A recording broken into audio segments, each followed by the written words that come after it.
দেখো, এসএসসি পরীক্ষায় গত বছরে বা গত যে পরীক্ষাটা হয়েছে সেখানে যদি আমরা দেখি, সেখানে দেখতে পাবো যে প্রশ্ন কিন্তু সামগ্রিকভাবে দেখলে খুবই সহজ, কিন্তু ব্যাকরণ সাইডটা যদি আমার একটু ভালো করে সঠিক ধারণা না থাকে তাহলে কিন্তু আমরা যথাযথ উত্তর দিতে পারবো না এবং আমরা সেখানেই কিন্তু পিছিয়ে যাব। সুতরাং এটা কোনো আমার ক্লাসের পরীক্ষা নয় যে একটু কম নাম্বার পেলেও ক্লাসে উত্তীর্ণ হয়ে গেলাম। এটা হচ্ছে চাকরির পরীক্ষা। সুতরাং এখানে আমি নাম্বার কত পেলাম বা না পেলাম সেটার থেকে বেশি মূল্য হলো আমি সেই পরীক্ষায় উত্তীর্ণ হয়ে আমার যে লক্ষ্য একটা জব বা চাকরি পাওয়া সেটা পেলাম কিনা। সুতরাং আমার টার্গেট থাকবে এমন যে আমার জন্য যে 60টা প্রশ্ন আসবে একটাও ভুল না যায়। আর সেইটা করতে হলে সংস্কৃতে যেহেতু বেশিরভাগ প্রশ্নই ব্যাকরণ নির্ভর থাকে, অর্থাৎ 60টা প্রশ্নের মধ্যে প্রায় 35+ অর্থাৎ 37 থেকে 38টা প্রশ্ন ব্যাকরণ নির্ভর, এবং এই ব্যাকরণের মধ্যে সংস্কৃত ছাত্রছাত্রী সব থেকে বেশি যে বিষয়টাতে অসুবিধা সেটা হলো অশুদ্ধি সংশোধন। তাই আমি চেষ্টা করছি সেই বিষয়গুলি এক একটা পার্ট করে আলাদা আলাদা করে ভিডিও করার। আজ আমি অশুদ্ধি সংশোধনের শব্দরূপ সংক্রান্ত কিছু সংশোধনের নিয়ম নিয়ে চলে এসেছি। দেখো, প্রথম নিয়ম যেটা, দ্বার, অক্ষত, লাজ, অসু এই শব্দগুলি পুংলিঙ্গ এবং বহুবচনান্ত। এই যে কথাগুলি কিন্তু তোমার মনে রাখতে হবে। কেন? দেখো, এই শব্দগুলি যখনই আমার বাক্যে প্রয়োগ হবে, দ্বার, অক্ষত, লাজ, অসু, সবসময় আমার মাথায় রাখতে হবে এই শব্দগুলি নিত্য বহুবচন, অর্থাৎ এদের কখনো এক বচনে প্রয়োগ হয় না এবং এগুলি পুংলিঙ্গ শব্দ। সুতরাং এদের প্রয়োগে এদের সঙ্গে যে বিশেষণ থাকবে সেগুলিও পুংলিঙ্গ হবে এবং বহুবচন হবে, এবং যে ক্রিয়া থাকবে সেই ক্রিয়াও সর্বদা বহুবচন হয়ে যাবে। এটা কিন্তু আমাদের প্রথমেই মাথায় রাখতে হবে। দেখো, আমি একটা উদাহরণ দিয়ে দেখিয়েছি। তস্য দ্বারঃ পাপকর্মণি পটীয়সী। এখানে দেখো দুটি পদ ভুল আছে, দ্বারঃ আর পটীয়সী। এই যে আমি আন্ডারলাইন করে দিয়েছি রেড পেন দিয়ে, দেখো। তাহলে এখানে দ্বার শব্দটা প্রথমেই বলেছি নিত্য বহুবচন, অর্থাৎ সর্বদা পুংলিঙ্গে ব্যবহৃত হবে এবং বহুবচনান্ত, কিন্তু এখানে দেখো দ্বার শব্দটিকে এক বচনান্ত করে দিয়েছে। দ্বার শব্দ নরশব্দের মতো দেখো এক বচনে প্রয়োগ করে দিয়েছে। সুতরাং বোঝাই যাচ্ছে এটা এক বচনে প্রয়োগ হবে না, এটা বহু বচনে প্রয়োগ হবে। তাই এখানে দ্বার শব্দের বহু বচনে কি হবে? দ্বারা। সেই হিসাবে হয়ে গিয়েছে, দেখো দ্বারটা পরিবর্তিত হয়ে গিয়েছে দ্বারা। এরপরে দেখো আরেকটা শব্দ যদি দেখো, পটীয়সী। পটীয়সী শব্দটা যেভাবে তৈরি হয়েছে, পটু প্লাস ইয়সুন, ইয়সুন প্রত্যয়ান্ত শব্দ লঘিয়স শব্দের মতো পুংলিঙ্গে। এবং আমি প্রথমে বলেছি দ্বার শব্দ নিত্য বহুবচন, সুতরাং তার বিশেষণটা পটীয়স যেটা সেটাও পুংলিঙ্গের বহুবচন হবে। এখানে কিন্তু দ্বার শব্দের অর্থ স্ত্রী, সুতরাং সেই হিসাবে এখানে পটীয়সী স্ত্রীলিঙ্গ করে দিয়েছে, কিন্তু পটীয়স শব্দের পুংলিঙ্গে বহুবচনে অর্থাৎ প্রথমার বহুবচনে হবে পটীয়াংশ, লঘিয়স শব্দ। তুমি লঘিয়স শব্দটা দেখো, যে দেখতে পাচ্ছ এখানে লঘিয়স শব্দের দেখো প্রথমার বহুবচন আছে লঘিয়াংশ, সুতরাং পটীয়স শব্দের প্রথমার বহুবচন হবে পটীয়াংশ। তাহলে উত্তর কি হবে? তস্য দ্বারা পাপকর্মণি পটীয়াংশ। বোঝা গেল? এইরকম দ্বার শব্দ, অক্ষত শব্দ, লাজ শব্দ, অসু শব্দ, এই শব্দগুলি যখনই বাক্যে প্রয়োগ দেখবে তখনই এটা আমাদের মাথায় রাখতে হবে যে এই শব্দগুলি পুংলিঙ্গ এবং নিত্য বহুবচন। সুতরাং এদের বিশেষণগুলিও পুংলিঙ্গ হবে এবং নিত্য বহুবচন হবে। এরপরে উদাহরণ দেখো, 2 নম্বর নিয়ম আমাদের কি আছে? প্রাণ শব্দ। প্রাণ শব্দটা দেখো, প্রাণ শব্দ পুংলিঙ্গে বায়ু অর্থে 3 বচনেই প্রযুক্ত হয়, অর্থাৎ প্রাণ শব্দ দুটো অর্থে প্রযুক্ত হয়, বায়ু অর্থেও হয়, জীবন অর্থেও হয়। যখন বায়ু অর্থে প্রাণ শব্দটা প্রযুক্ত হবে তখন এটি 3 লিঙ্গেই প্রযুক্ত হবে, কিন্তু যখন জীবন অর্থে হবে তখন এটি শুধুমাত্র বহুবচনান্ত হবে।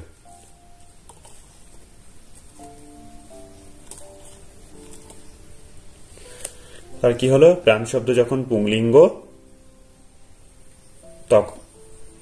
তখন প্রাণ শব্দ পুংলিঙ্গ এবং এটি বায়ু অর্থে 3 বচনেই প্রযুক্ত হয়। 3 বচন অর্থাৎ বায়ু অর্থে এক বচনও হবে, দ্বিবচনও হবে, বহু বচনও হবে।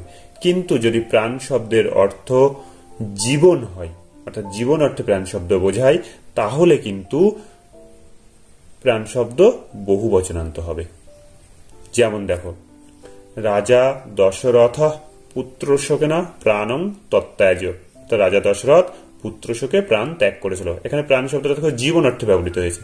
এই প্রাণ শব্দটা জীবন অর্থে ব্যবহৃত হয়েছে, কিন্তু এখানে দেখো এক বচনে প্রয়োগ করে দিয়েছে। কিন্তু আমরা প্রথমেই বলেছি প্রাণ শব্দ জীবন অর্থে নিত্য বহু বচন। সুতরাং যেহেতু এখানে প্রাণ শব্দের দ্বিতীয়ার এক বচন ছিল, এটা এক বচন হবে না, দ্বিতীয়ার বহু বচন হয়ে প্রাণান হয়ে গিয়েছে। তাই পুরো বাক্যটা হলো রাজা দশরথ পুত্র শোকেনা প্রাণান তত্ত্যাজ। তাহলে বিষয়টা বোঝা গেল। এটা হচ্ছে 2 নম্বরের নিয়মগুলো কিন্তু আমার মাথায় রাখতে হবে, না হলে কিন্তু কখনোই অশুদ্ধি সংশোধন সম্ভব নয়। আর এখানেই কিন্তু পার্থক্যটা হয়ে যায় অন্যান্য ছাত্রছাত্রীর সঙ্গে। 3 নাম্বার দেখো কি আছে নিয়ম।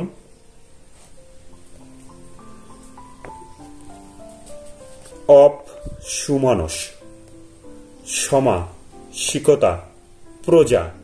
প্রজা শব্দটা প্রথমে লিখতে ভুলে গিয়েছিলাম, তাই পরে দেখো লিখে দিয়েছি প্রজা ও বর্ষা শব্দ নিত্য বহুবচন ও স্ত্রীলিঙ্গ।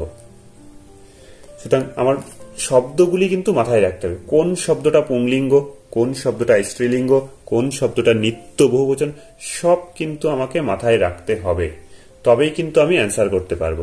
তাই এখানে প্রজা শব্দ, অপশব্দ, সুমানস শব্দ, সমা শব্দ, শিকতা শব্দ, এই শব্দগুলি নিত্য বহু বচনান্ত শব্দ এবং এটি স্ত্রীলিঙ্গ শব্দ।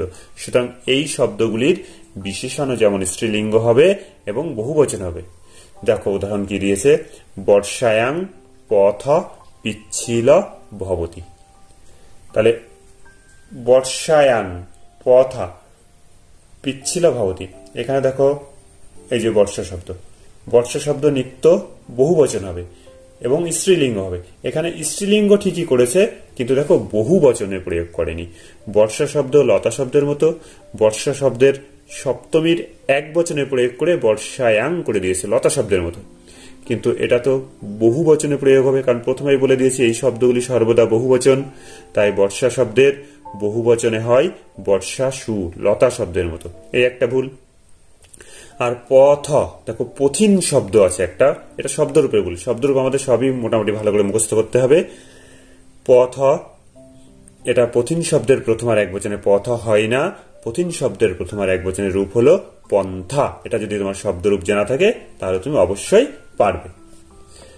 এরপরে নিয়ম দেখো, 4 নম্বর নিয়মটা কি আছে,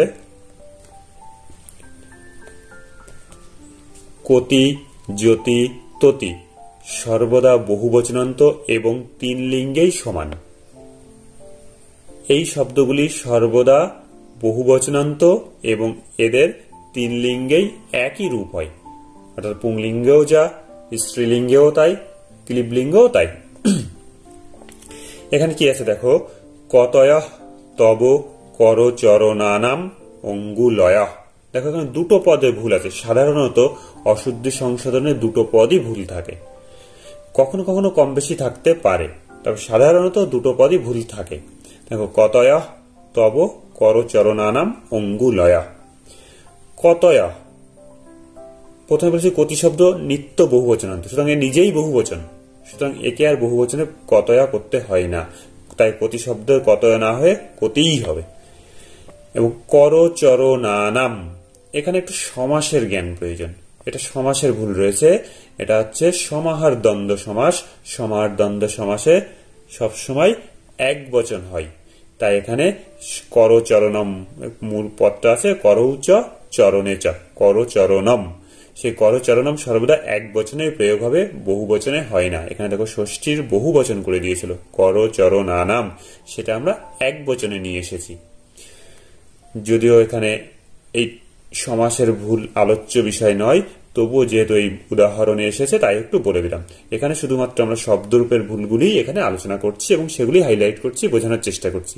এরপরে আমি কারকের, সমাসের, প্রত্যয়ের যে ভুলগুলি হয়, অব্যয়ের, সেগুলি পার্টে পার্টে এক এক করে ভিডিও দেব, তোমরা সেখান থেকে পেয়ে যাবে। এরপরে দেখো 5 নম্বরে প্রতিশব্দ সমাস হলে মুনি শব্দের ন্যায় হয়। সমাস হলে অর্থাৎ প্রতিশব্দের সঙ্গে যদি সমাসে কোনো শব্দ যুক্ত হয়,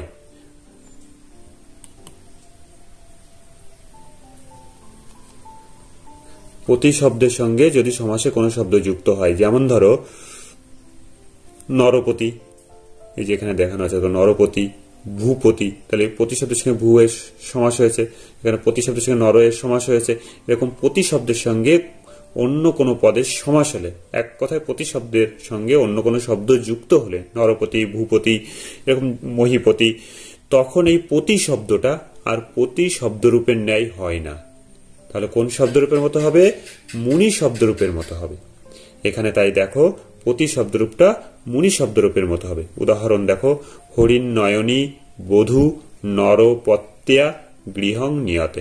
প্রথমে এই পদটা দেখো, নরপত্যা, প্রতিশব্দের তৃতীয়ার একবচনে পত্যা হয়, সেই হিসেবে নরপতি শব্দের তৃতীয়ার একবচনে নরপত্যা করে দিয়েছে প্রতিশব্দের মতো। কিন্তু প্রথমে বলেছি প্রতিশব্দের সঙ্গে অন্য কোনো শব্দ যুক্ত হলে সেই শব্দটা আর প্রতিশব্দের মতো হয় না, মুনি শব্দের মতো হয়, তখন মুনি শব্দের মতো রূপটা হবে। তাহলে এখানে নরপতি শব্দের তৃতীয়ার একবচনে নরপতি না হবে, যেহেতু মুনি শব্দের মতো, মুনি শব্দের তৃতীয়ার একবচনে আছে মুনি না, সেই হিসেবে নরপতি শব্দের তৃতীয়ার একবচনে নরপতি না।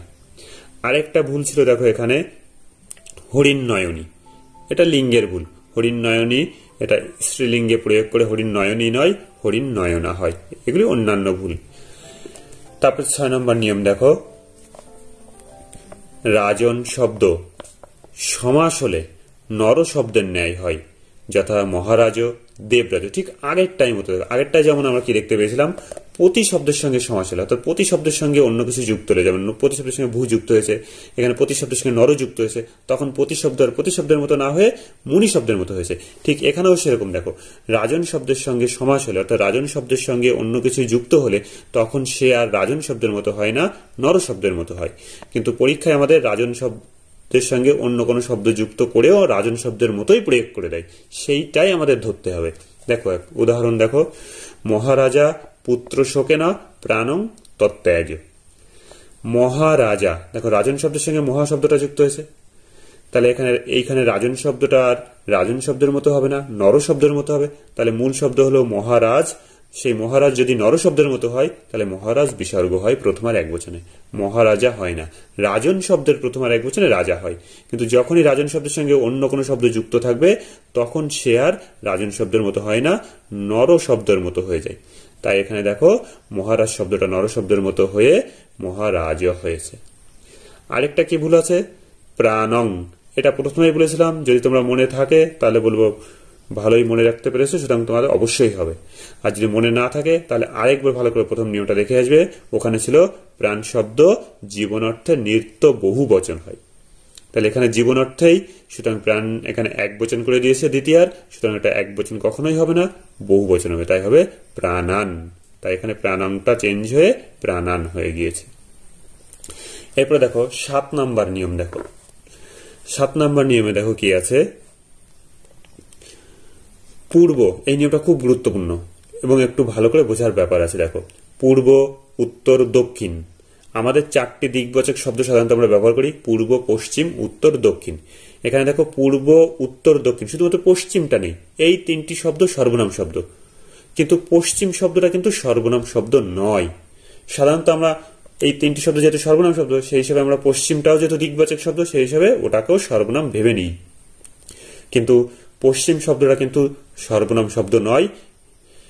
এখানে পূর্ব, উত্তর আর দক্ষিণ এই 3টি শব্দ সর্বনাম শব্দ। এখানে উদাহরণে পশ্চিম শব্দের প্রয়োগ করবে, কিন্তু সেটা সর্বনামের মতো প্রয়োগ করবে, কিন্তু আমাদের মাথায় রাখতে হবে পশ্চিম শব্দটা সর্বনাম নয়। তাহলে কিরকম রূপ হবে দেখো, সূর্য পশ্চিমাস্যাং দিশি অস্তায় গচ্ছতি। আর যেহেতু পশ্চিম, পূর্ব, উত্তর, দক্ষিণ এগুলো সব দিকবাচক শব্দ, সুতরাং এরপরে সাধারণত দিশ শব্দটার প্রয়োগ থাকে। দিশ শব্দটা যেহেতু স্ত্রীলিঙ্গ, তাই তার বিশেষণ হিসেবে পূর্ব, পশ্চিম, উত্তর, দক্ষিণ এগুলি সাধারণত স্ত্রীলিঙ্গেই প্রয়োগ হয়। এখানে দেখো পশ্চিম শব্দ সর্বনাম শব্দের মতো স্ত্রীলিঙ্গে সপ্তমীর একবচনে পশ্চিমস্যাং করে দিয়েছে। যে কোনো সর্বনাম শব্দ যদি তোমার মুখস্থ থাকে তাহলে তার সঙ্গে মিল করে দেখতে পারো। যেমন তৎ শব্দের সপ্তমীর একবচনে স্ত্রীলিঙ্গে কি হয়? তস্যাম, সেই পশ্চিম শব্দে পশ্চিমস্যাং হয়ে গিয়েছে। দিশি অস্তায় গচ্ছতি। কিন্তু এখানে পশ্চিম শব্দ প্রথমে বলেছি সর্বনাম শব্দ নয়, পশ্চিম শব্দটা সাধারণ শব্দ। সুতরাং এখানে পশ্চিম শব্দ যেহেতু দিশ শব্দের বিশেষণ, দিশ শব্দ যেহেতু স্ত্রীলিঙ্গ, তাই পশ্চিমের বিশেষণ করলে হবে স্ত্রীলিঙ্গ করতে হবে। পশ্চিমের স্ত্রীলিঙ্গ করলে হয় পশ্চিমা। পশ্চিমা শব্দ যেহেতু লতা শব্দের মতো, লতা শব্দের সপ্তমীর একবচন হচ্ছে লতায়াং, সেই হিসাবে হয়ে গিয়েছে পশ্চিমায়াং। বোঝা গেল ব্যাপারটা? তাহলে পশ্চিমাস্যাং হচ্ছে সর্বনাম শব্দের মতো প্রয়োগ করেছিল, কিন্তু আমাদের মাথায় রাখতে পশ্চিম শব্দ সর্বনাম নয়, তাই এখানে স্ত্রীলিঙ্গে পশ্চিমা হয়ে লতা শব্দের মতো রূপটা হয়ে পশ্চিমায়াং হয়েছে। এরপরে দেখো অস্তায় গচ্ছতি, এটা অস্তায় গচ্ছতি হবে না, অস্তং গচ্ছতি। এরপর 8 নম্বর নিয়ম দেখো,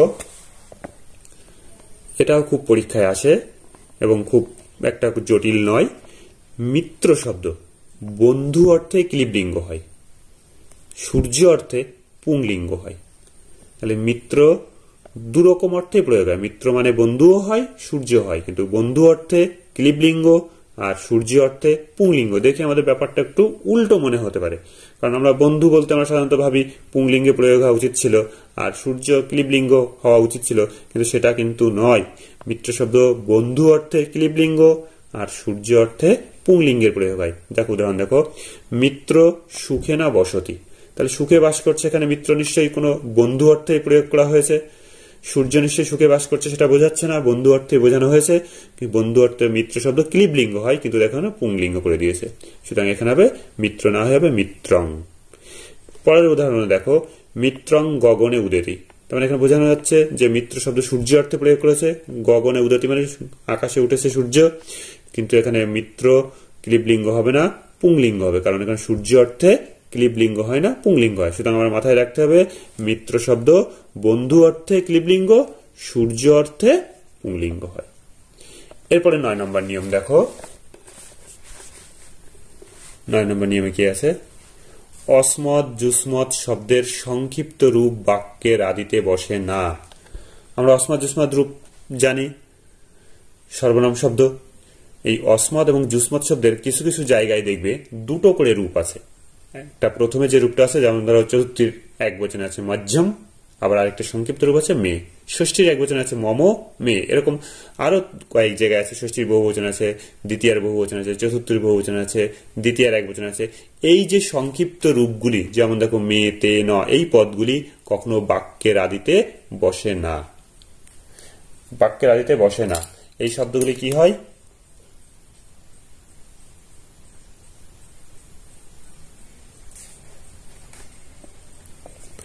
এই শব্দগুলি কখনো বাক্যের আদিতে বসে না। এই শব্দগুলি কি হয়? বাক্যের মাঝে বসতে পারে, অথবা তার পূর্বে, অর্থাৎ পূর্বে যদি বসে, প্রথমে যদি বসে, তাহলে তার বড়, অর্থাৎ প্রথমে যে রূপটা থাকে, আমরা যখন শব্দরূপ পড়ি দুটো রূপ থাকে, প্রথম রূপটা বড় আকারে এবং সংক্ষিপ্ত রূপটা পরে থাকে। এই বড় রূপটা বাক্যের আদিতে বসে। যেমন ধরো মে, অন্ন, মিত্র, নাস্তি। এখানে দেখো 3টে পদ ভুল আছে। তোমাদের এই 3টে নিয়মই আগে জানা হয়ে গিয়েছে। এখানে একটা নিয়ম জানবো, আর 2টা নিয়ম আগেই জানা হয়ে গেছে। দেখো কেমন হিসাবে, মেটা দেখো চতুর্থীর একবচন আছে। অসমত শব্দের চতুর্থীর একবচনে মধ্যম এবং মে দুটো রূপই আছে, কিন্তু আমি প্রথমে বলেছি বাক্যের আদিতে সংক্ষিপ্ত রূপটা বসে না। আবার ষষ্ঠীর বহুবচনে দেখবে মম মে আছে। এই যে দুটো রূপ আমার ভালো করে বুঝতে হবে যে এই মেয়েটা চতুর্থীর একবচনের রূপ না ষষ্ঠীর একবচনের রূপ। এইটা কিন্তু তোমাদের একটু বাক্যের অর্থ অনুসারে বুঝে নিতে হবে। এখানে দেখো মে, অন্য, মিত্র, নাস্তি, মানে বোঝাচ্ছে আমার অন্য বন্ধু নেই। তাহলে আমার সম্বন্ধ, সুতরাং এখানে ষষ্ঠী বিভক্তি হয়েছে। সুতরাং এই মেয়েটা ষষ্ঠী বিভক্তির রূপ দিয়েছে। সুতরাং আমার ষষ্ঠী বিভক্তির প্রধান যে রূপটা মম, সেটা বসবে। আর কি হয়? অন্য, মিত্র, নাস্তি। প্রথমে বলেছি মিত্র মানে এখানে বন্ধু, বন্ধু হতে মিত্র শব্দ কোন লিঙ্গ হয়? ক্লিবলিঙ্গ, সুতরাং হবে মিত্রং। আর যেহেতু মিত্রের বিশেষণ হিসেবে অন্য শব্দটা দিয়েছে, মিত্র শব্দ যেহেতু ক্লিবলিঙ্গ, সুতরাং তার বিশেষণও অন্য ক্লিবলিঙ্গ হয়ে অন্নাথ হয়ে গেছে। তাই পুরো রূপটা হলো মম অন্নাথ মিত্রং নাস্তি। এই হিসেবে একভাবে ঠিক করা যায়। আরেকভাবে ঠিক করা যেতে পারে, এই যে মেয়ে পদটা, এই মে পদটাকে আমরা বাক্যের মাঝে নিয়ে যেতে পারি। অর্থাৎ যে কোনো একটা পদ আগে নিয়ে অন্যত মিত্রং মে পদটাকে যদি এখানে নিয়ে আসি তবে সেক্ষেত্রেও সঠিক হবে। অর্থাৎ বাক্যের আদিতে এই সর্বনাম শব্দের অস্মদ্যুস্মদের সংক্ষিপ্ত যে রূপটা হয়, বিকল্প রূপটা, সেটা কিন্তু বাক্যের আদিতে বসে না। এরপরে 10 নম্বর নিয়ম দেখো, এটা পরীক্ষায় খুবই আসে এবং খুব একটা জটিলও নয়, কিন্তু পরীক্ষায় কিন্তু মাঝে মধ্যেই আসে। ভবান শব্দ, ভবান শব্দের অর্থ আপনি। সাধারণ অর্থে আমাদের মনে হয় এই শব্দটা মধ্যম পুরুষ, কিন্তু তা কিন্তু নয়। ভবান শব্দ কিন্তু প্রথম পুরুষ। একমাত্র যুষ্মৎ শব্দের রূপটা হচ্ছে মধ্যম পুরুষ, বাদ বাকি সবই প্রথম পুরুষ। এখানে দেখবে যখনই উদাহরণে ভবান পাবে তখন মাথায় রাখবে ক্রিয়াটাকে সবসময় মধ্যম পুরুষ করে দেবে। কিন্তু ভবানটা আমি প্রথমে বললাম আমাদের অর্থ দেখে মনে হতে পারে মধ্যম পুরুষ, কিন্তু এটা কিন্তু সবসময় প্রথম পুরুষ। সুতরাং এ যখন প্রথম পুরুষ হবে কর্তা, ক্রিয়াও সবসময় প্রথম পুরুষ হবে। ক্রিয়াটা যে লকারে থাকবে সেই লকারেরই প্রথম পুরুষে চলে যাবে। যেমন দেখো এখানে দিয়েছে ভবান যথাবিধিং ধর্মং চর। এখানে ভবান রয়েছে, ভবান বলেছে প্রথম পুরুষ, সুতরাং ক্রিয়াটা প্রথম পুরুষ হওয়া উচিত, কিন্তু ক্রিয়াটা দেখো মধ্যম পুরুষ করেছে। লোট হি, অর্থাৎ লোট মধ্যম পুরুষের একবচন, কিন্তু মধ্যম পুরুষ হবে না, প্রথম পুরুষ হবে, তাই লোটের প্রথম পুরুষের একবচন হয়ে গেছে চরতু। আর এই যথাবিধিং পদটা অব্যয়ীভাব সমাস, বিধি মানতিক্রম্য। এই অব্যয়ীভাব সমাস সবসময় অব্যয় হয়, এর কোনো পরিবর্তন হয় না, তাই যথাবিধি যথাবিধিই হবে। ঠিক একই রকম ভাবে দেখো অদ্য, আরেকটা উদাহরণ এই নিয়মেরই, অদ্য ভবান মম গৃহে অধিবস। এখানে দেখো ভবান শব্দের প্রয়োগ রয়েছে, সেই হিসাবে এখানে অধিবস, এখানে লোট লকারের প্রয়োগ করেছে এবং মধ্যম পুরুষের একবচন। আমি প্রথমে বলেছি মধ্যম পুরুষ হবে না, ভবান শব্দ প্রথম পুরুষ, সুতরাং ক্রিয়াটাও প্রথম পুরুষ হবে। সুতরাং এখানে অধিবস না হয়ে প্রথম পুরুষের একবচনের রূপ হবে অধিবস তু। এই একটা ভুল। আরেকটা ভুল কি করেছে দেখো, কারকের ভুল। এটা যখন আমরা কারকের অশুদ্ধগুলি শিখবো তখন আমরা ভালো করে ডিটেলসে জানবো। তবু এখানে একটু বলে দিই, অধিপূর্বক বস ধাতুর আধার কর্ম হয়ে যায়। এখানে দেখো অধিপূর্বক বস ধাতুর আধার অধিকরণে সপ্তমী বিভক্তি করে দিয়েছে, কিন্তু অধিপূর্বক বস ধাতুর আধার কর্ম হয়, সুতরাং এখানে গৃহে না হয়ে গৃহম হবে। সূত্রটা কি ছিল? উপান্নদ্ধং বস, অর্থাৎ উপ অনু অধি আহাপূর্বক বস ধাতুর আধার কর্মকারক হয়। পরের নিয়ম দেখো, পরের নিয়মটা একদমই সহজ। সম্পদ বিপদ এগুলি স্ত্রীলিঙ্গ শব্দ, আর সুখ দুঃখ পাপ পুণ্য এগুলি ক্লিবলিঙ্গ শব্দ। সুতরাং এদের সবসময় স্ত্রীলিঙ্গে প্রয়োগ হবে এবং এর বিশেষণগুলি স্ত্রীলিঙ্গ হবে, আর এই শব্দগুলি ক্লিবলিঙ্গে প্রয়োগ হবে এবং এর বিশেষণগুলিও ক্লিবলিঙ্গে হবে। যেমন একটা উদাহরণ দেখো, বিপদে দেহি মে ধনং ভবান। এখানে বিপদ শব্দ দেখে মনে হতে অকারান্ত শব্দ সাধারণভাবে, কিন্তু বিপদ শব্দ, সম্পদ শব্দ এগুলো ব্যঞ্জনান্ত শব্দ। সেই হিসাবে দেখো ব্যঞ্জনান্ত শব্দ হিসাবে সপ্তমীর একবচনে বিপদী হয়েছে।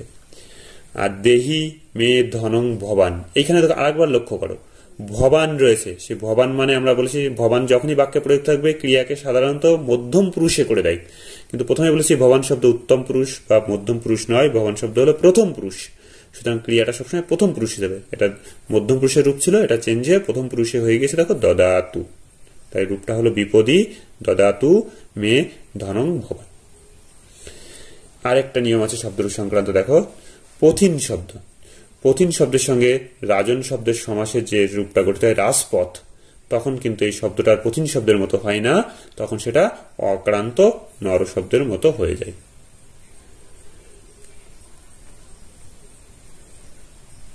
দেখো রাজপথী বসতি নির্ধনী, তাহলে পথিন শব্দের মতো রূপ করে দিয়েছিল সপ্তমী একবচনে পথি, কিন্তু না হয়ে দেখো সপ্তমী একবচনে রাজপথে নর শব্দের মতো হয়ে গিয়েছে।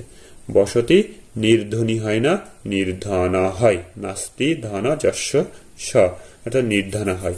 এখানে বহুব্রী সমাস, তাই এটা নির্ধন রূপটা সঠিক। এই পর্যন্ত হচ্ছে আজ শব্দরূপ সংক্রান্ত। যদি কোথাও কোনো বুঝতে অসুবিধা হয় তাহলে কমেন্ট করে অবশ্যই জানিও, আমি যথাসাধ্য অ্যান্সার দেওয়ার চেষ্টা করব। এছাড়া আমার হোয়াটসঅ্যাপ নাম্বারও দেওয়া থাকবে, সেখানেও তোমরা যোগাযোগ করে নিতে পারো প্রয়োজনে। ধন্যবাদ।